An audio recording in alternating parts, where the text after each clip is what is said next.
Sobat Seni, jadi sekarang kita sudah berada di Ikatamur. Hari ini kita akan bincang bersama salah satu teater di Jakarta Timur. Yuk ikutin aku.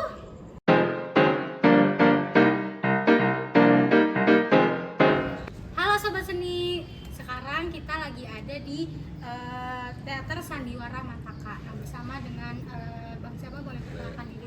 Halo, nama saya Remon Bang Remon. dari kelompok Sandiwara Mantaka. Mungkin ini dia sutradara terbaik dari kelompok Sandiwara Mantaka. Nah, seperti apa sih Bang yang biasa digunakan di pementasan Sandiwara Mantaka sendiri? Kalau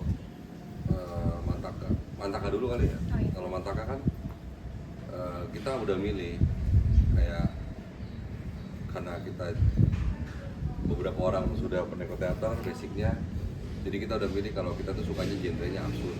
Nah, absurd kan banyak tuh pilihannya, ada Beckett dan lain-lain, tapi akhirnya kita jatuh pilihan mau study di Eugene UNESCO.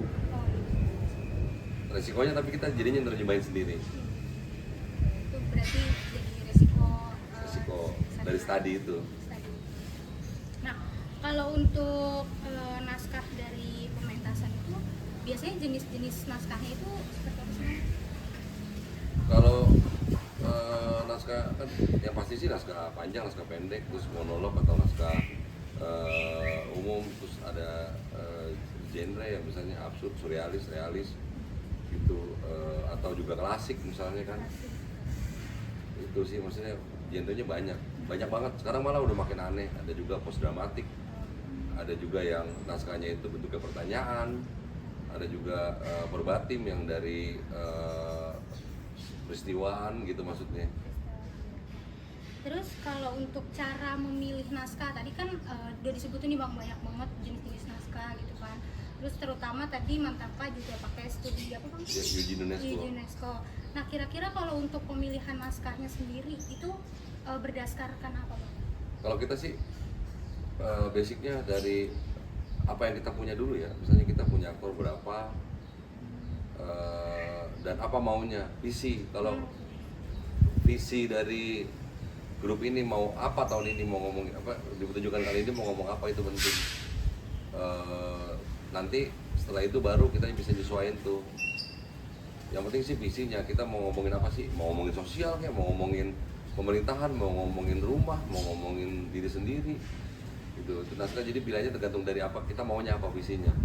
Baru kemudian Ngomong-ngomong soal naskah ya Bang ya, kira-kira peran dari naskah di sebuah pertunjukan itu seperti apa sih Bang? Karena kan kalau tadi aku bilang menggunakan naskah sendiri gitu ya, studi. Ya, nah itu perannya itu seperti apa? kalau penting ya, apalagi di levelnya kita masih berkembang, grupnya belum sampai advance gitu. Itu penting banget buat kita belajar. Kita melayani teks dulu gitu, misalnya kayak realisme gitu, penting. Berarti balik dari berangkat dari isu-isu yang udah didiskusikan itu ke penulisan naskah gitu Bang? Oh, itu kalau naskahnya bikin sendiri ya? Oh, itu kalau Iya, bikin itu berangkat dari keresahan. Oh, berangkat dari sana. Kita resahnya apa, itu yang kita tulis, itu yang kita mainin. Tapi biasanya bikin naskahnya sendiri gitu? Kalau ini enggak, kita lagi fokus di studi UNESCO, kita nerjemahin, kita adaptasi naskah Eugene UNESCO supaya bisa Indonesia banget lah. Oh, oke. Berarti adaptasi gitu ya? Adaptasi. Nah, kalau untuk naskah bisa dikatakan ibaratnya bagus gitu Bang, itu ada nggak sih Bang kriterianya? Ada, dia nggak ngaruh sama waktu. Oh, Kapanpun dimainin isunya masih tetap bisa hangat gitu. Ketika itu naskah dimainin di mana aja, itu bisa terasa kalau itu terjadi di daerah situ juga isunya.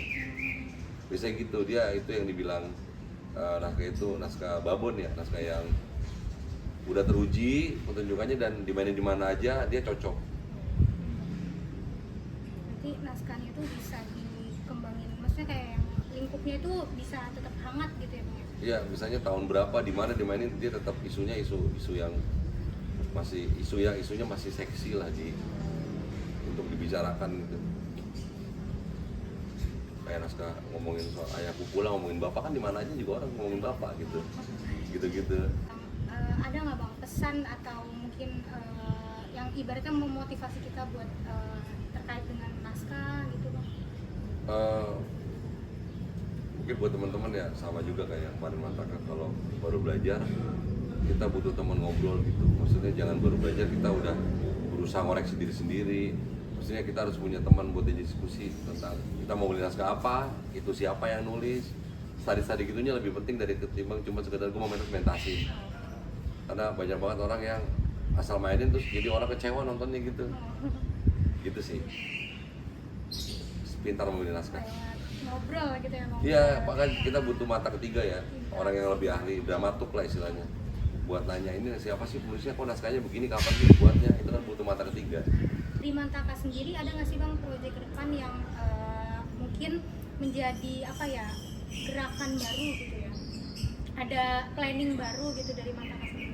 Sementara ini sih kita pengen selesai sekolah di FTJ dulu ya, maksudnya. Setelah itu baru kita bakal bikin beberapa proyek yang kayaknya akan lebih menyentuh masyarakat Jakarta Timur lebih banyak gitu. Kita akan bikin kayak semacam kantong budaya yang progresif gitu dan rock and roll lah maksudnya gitu. Jangan lupa like, comment, share, and subscribe. Kami berdua pamit undur diri.